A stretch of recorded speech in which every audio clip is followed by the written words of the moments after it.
Hello, my name is Aamir Saeed, and we'll be discussing some topics related to endocrinology. These include thyroid disorders, osmolality, hyperaldosteronism. So we do have some objectives here to cover the symptoms and management of thyroid disorders, mainly thyrotoxicosis and hypothyroidism. To cover the symptoms and management of diabetes insipidus and hyponatremia, and finally we'll cover the symptoms and management of hyperaldosteronism. So we'll begin with thyrotoxicosis. This occurs as a result of excess thyroid hormone, and that's usually due to gland hyperactivity or hyperfunction. Typical symptoms of thyrotoxicosis include diarrhea, probably due to increased gut motility, decreased weight, increased appetite. Now, in some cases, the increase in appetite can be so much that patients may find that they're actually gaining weight rather than losing it. So that's important to note. Also, there is heat intolerance as well, so patients may have loose clothing on, or clothing which is inappropriate for the weather. They may experience that they can feel their heart racing, which are palpitations, and their mood may be altered. They may be more irritable. When it comes to clinical examination, there's a whole range of signs that are important to look out for. So I like to think of it, like in the OSCE, you start with the hands and then you work your way up to the eyes and then down to the thyroid gland itself. So if we start in the hands, you can have thyroid acropathy, clubbing. You can have in the palms palmar erythema. You can have an increased heart rate and an irregular heart rate. You can ask the patient to put their hands out and you can put paper on top, and you might see a fine tremor. In terms of the eyes, there could be ophthalmoplegia and also lid lag. So lid lag essentially is normally when a person looks from up to down with their eyes, the eyelids follow the eyes themselves. Now, in patients with thyrotoxicosis or Graves' disease as well, specifically, what happens is when you put a finger in front of the patient and ask them to follow the finger as you move it down, the eyelids lag behind the pupils and the pupils themselves, so that's what's called lid lag. And the thyroid gland itself, there may be a goiter. There could be a bruise because of increased blood flow within the thyroid and vasculature as well. In terms of investigations, it's critical to do TFTs. So what you would see is a low TSH, and the reason for that is because the body is trying to reduce the excess thyroid hormone by reducing the secretion of TSH. You'll find an increased T4 and T3. And for Graves' disease specifically, you can check for TSH receptor autoantibodies. So in terms of management of thyrotoxicosis, you can use beta blockers to rapidly control symptoms such as increased heart rate, palpitations, but there are two methods that you can use to treat patients with thyrotoxicosis. These include titration, where you give carbimazole to block the excess thyroid hormone release. With that, you would check TFTs regularly, every 1 to 2 months, and adjust the dose accordingly. You would check the TFTs to see if the TSH is normalized. The other treatment is block and replace. So you use carbimazole, which blocks thyroid hormone or reduces thyroid hormone production, and then you give levothyroxine at the same time. In Graves' disease, you would continue the treatment for 12 to 18 months. It's important to note when you counsel patients who are going to take carbimazole, it's really important to highlight the risk of agranulocytosis. It is a rare adverse effect of this drug, but it can be a fatal one because of the reduced neutrophil count can lead to increased susceptibility to infections. And so it's really important to counsel a patient that if they've got sore throat or if they have a fever, they need to go to A&E immediately. So we'll move on to hypothyroidism. This occurs as a result of lack of thyroid hormone. Symptoms include tiredness, feeling lethargic or sleepy, cold disliking, so patients may wear like big coats, and again, even if it's really hot, they may wear big coat, and increased weight as well, and low mood you can have in hypothyroidism. Signs include slow reflexes, so in a clinical examination you can ask the patient, if it's feasible, to rest their knee on a chair and then test reflexes in that way. Patients may have dry, thin hair or skin. Classically, the outer 1/3 of the eyebrows may be gone. They can also have cold hands and non-pitting edema. Investigations again include TFTs, so you'll have an increased TSH because the body is trying to compensate for the low thyroid hormone by trying to stimulate the thyroid to produce more T4 and T3, but you'll have an increased TSH, low T4 and T3.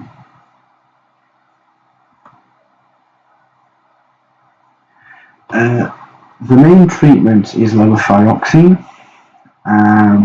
For adults who are under 65 who don't have any ischemic heart disease, you can start a dose of about 25 micrograms and titrate up. So the maintenance dose is between 100 and 200 micrograms. And then again you would check your TFTs regularly and the aim is to make sure that the TSH is normalized. And once the TSH is normalized, you would check the TSH yearly then. For elderly patients or those with ischemic heart disease, it's really important to titrate up slowly the dose of levothyroxine. Start a lower dose as well, and the reason for that is because if you in these cases, if you give a patient a high dose of levothyroxine, give elderly patients or those with ischemic heart disease a high dose of levothyroxine, that can precipitate angina or MI. So we'll move on to hyponatremia. So with hyponatremia and with hypernatremia, it's really important for me. What I have in my mind is there's two kind of ways that can determine the level of sodium in your body: the fluid level, or your fluid status, whether you're dehydrated or fluid overloaded, and whether there is increased sodium excretion or increased sodium production. So you could have a normal sodium level, but you're fluid overloaded, and because you're fluid overloaded, that can lead to hyponatremia. Or you could be dehydrated and you could be vomiting and you could be losing sodium that way. So it really depends on the fluid status and your actual levels of sodium. That's really important to take into account. So this table I've taken from the Oxford Handbook of Clinical Medicine 10th edition. So it has a really nice table in here. So you can use this flowchart to determine what is the cause of a patient's hyponatremia. So if the patient is, the first question to ask, is the patient dehydrated? If they are dehydrated, then you can look at whether the level of urinary sodium. Now, if the level of urinary sodium is high, that means the sodium is being lost via the kidneys. And the causes of that can include Addison's disease, renal failure,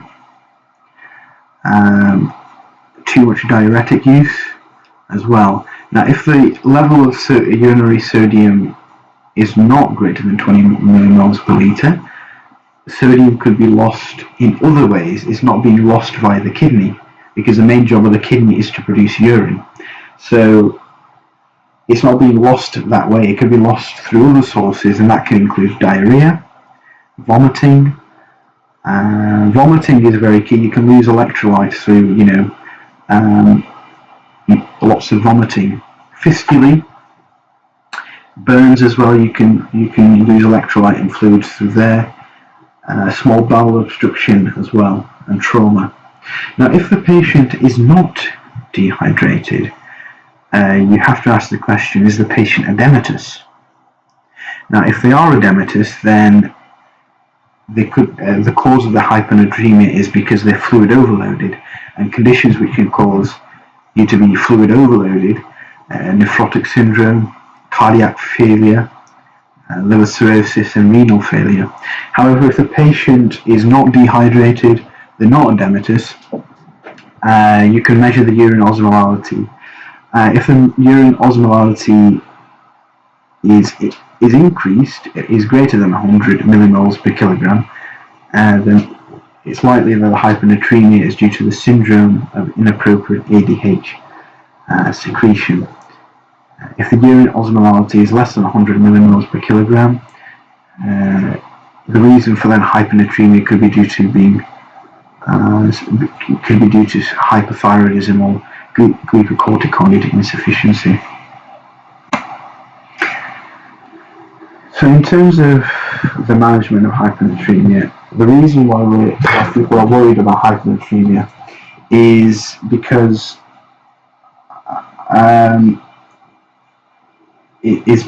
of the fact that it can be fatal, and it can be very, very dangerous. So in terms of management, if the patient is asymptomatic and if the hyponatremia has been going on for a long time, then fluid restriction is often sufficient treatment. However, if you look at their fluid status, if they're hypovolemic, they have a lot of water within the plasma, they're fluid overloaded, such as congestive cardiac failure or cirrhosis, you have to treat the underlying disorder first. If they have symptomatic hyponatremia, or if they're dehydrated, then you can give cautiously 0.9% saline, but you must not give it rapidly, because if you do, then there is a risk of central pontine myeloneurosis. In emergencies, where the patient is having a seizure or they're having a coma, then you can consider hypertonic saline, so things like 1.8% saline.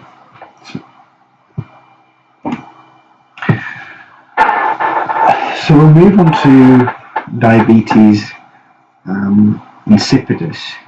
So this is the passage of large volumes of water, of dilute urine, due to the impaired water resorption by the kidney. Now, this can either be due to reduced ADH secretion from the posterior pituitary, in that case it's cranial diabetes insipidus, or there's an impaired response of the kidney to ADH, which is nephrogenic diabetes insipidus. Now, I like to think of it as kind of a supply problem, or a use problem.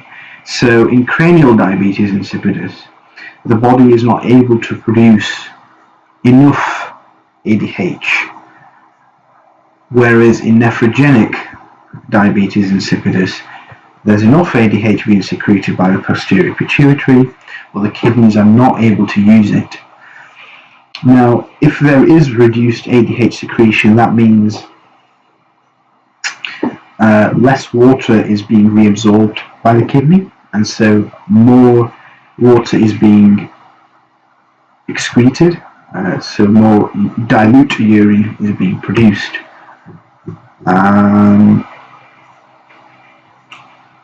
So you can think of it like that, a supply and a use problem. Cranial diabetes insipidus, not enough ADH secretion. Nephrogenic diabetes insipidus, the kidneys can't use the ADH, even though there's a normal supply. So there are many causes for cranial diabetes insipidus and nephrogenic diabetes insipidus. It can be idiopathic, it can be congenital, maybe due to defects in the ADH gene. It can be due to tumours, so craniopharyngioma, or if there's a metastases to the brain, if there's a pituitary tumour that can disrupt the function of the pituitary gland and can impede or reduce the secretion of ADH. Trauma, again, if there's a head trauma, that may damage the pituitary, again leading to reduced ADH secretion. Sarcoidosis can be a cause of cranial diabetes insipidus. Vascular causes can hemorrhage. So if you hemorrhage, there's not enough blood supply going to the pituitary, again impeding ADH secretion. Infection as well, that can lead to cranial diabetes insipidus. Nephrogenic diabetes insipidus causes genetic. It can be metabolic causes, so low potassium, high calcium are causes. Drugs such as lithium can also be a cause of nephrogenic diabetes insipidus and chronic renal disease.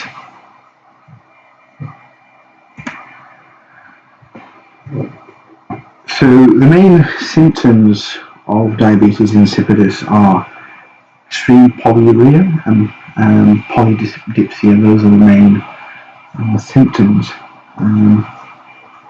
As part of your diagnosis, there is the water deprivation test. Now, again, this is from the Oxford Handbook of Clinical Medicine, 10th edition. It neatly summarises the test and what each of the results mean. So, in summary, what we do is we deprive the patient of any fluid,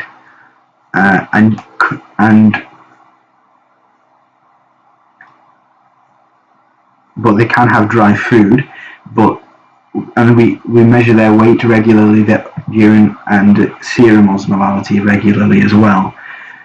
What we see is then in the second stage, you give the patient desmopressin, and you see then you would measure the plasma osmolality and the serum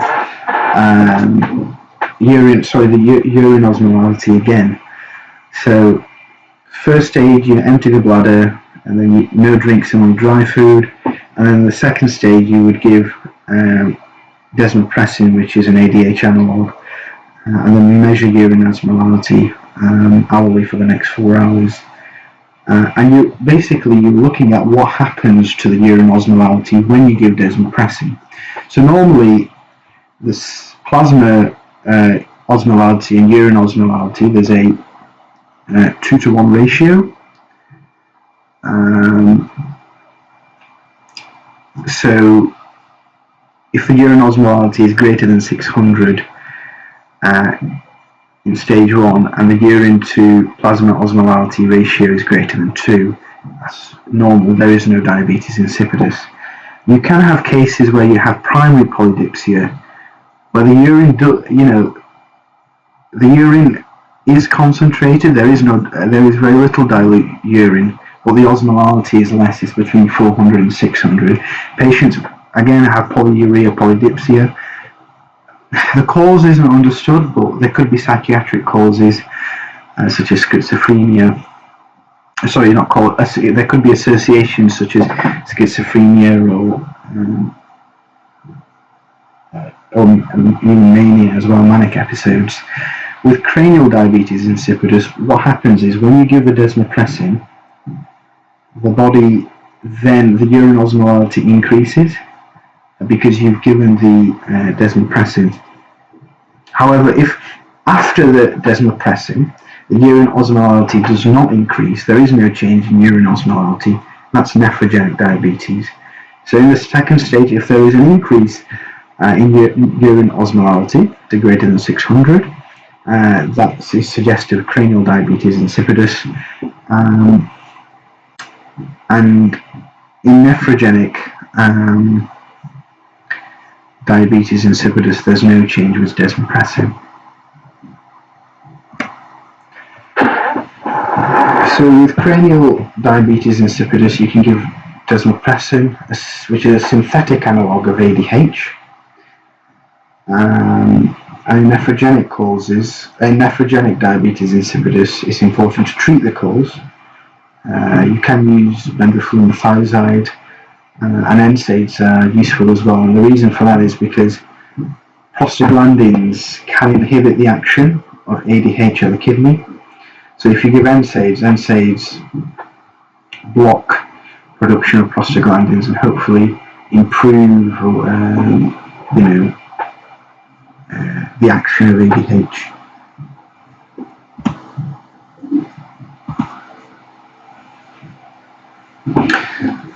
So now we'll move on to hyperaldosteronism. So this is excess production of aldosterone, which is independent of the renin-angiotensin system, causing increased sodium and water retention and decreased renin release. So aldosterone is released from the adrenal gland, and its main role, one of its roles is that it can cause sodium absorption and potassium excretion from the distal convoluted tubule. So when there's high aldosterone levels, there's more potassium excretion. So the causes can include, there's three main causes. A solitary adenoma, aldosterone producing adenoma, which is Conn syndrome. That's one of the main causes, or if not the actual leading cause of hyperaldosteronism. Bilateral adrenal cortical hyperplasia, if there's hyperplasia of the adrenal cortex, that can lead to increased secretion of aldosteronism and hyperaldosteronism. And a rare cause is adrenal carcinoma. So symptoms include actually being asymptomatic, symptoms of hypokalemia such as weakness, cramps, paresthesia, polyuria, and polydipsia. Also, you'll have high blood pressure as well. The reason, obviously, there's a lot of people with high blood pressure. Now, one thing that may kind of make you suspect hyperaldosteronism is, if the blood pressure is resistant to treatment, if patients are on many drugs for hypertension and still their blood pressure is not lowering, or if they're a very young patient, if they're less than 40 and they have high blood pressure, then you should consider secondary causes such as hyperaldosteronism. So investigations include using hyperkalemia, and like I said before, the function of aldosterone is to cause increased sodium absorption and increased potassium excretion from the distal convoluted tubule. So if there's high levels of aldosterone, then that can lead to increased potassium excretion and hyperkalemia. However, the first line of investigation is the aldosterone to renin ratio, because in hyperaldosteronism, aldosterone levels will be high and the renin levels will be low. Other investigations include doing a CT to try and find possible adenoma. If you do find a suspicious mass on CT, then you can do adrenal vein sampling. And with adrenal vein sampling, you're finding the aldosterone to cortisol ratio. If the aldosterone levels are increased in comparison to the cortisol levels on one adrenal gland compared to the other adrenal gland, then that can confirm the diagnosis. So you'll have so if there was an adenoma on the left side, which is secreting aldosterone, then the aldosterone to cortisol ratio will be much higher than on the other side. When you do the adrenal vein sampling on the right hand side, the adrenal to cortisol ratio would be normal. So that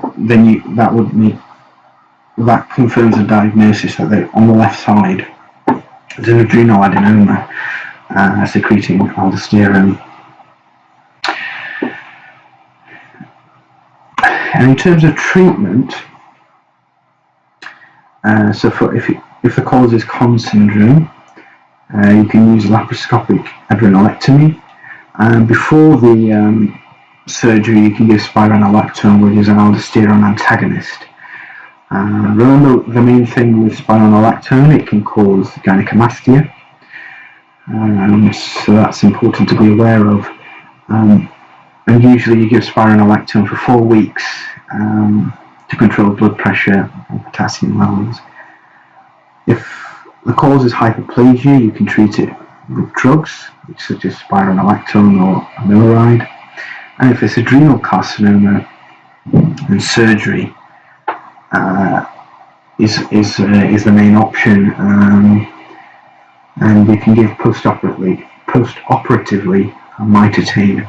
However, patients with adrenal carcinoma can have a poor prognosis. So that's the end of the discussion, our session, but I just hope things are much clearer now. But a lot of the information that we've discussed is in your usual sources. But thank you very much.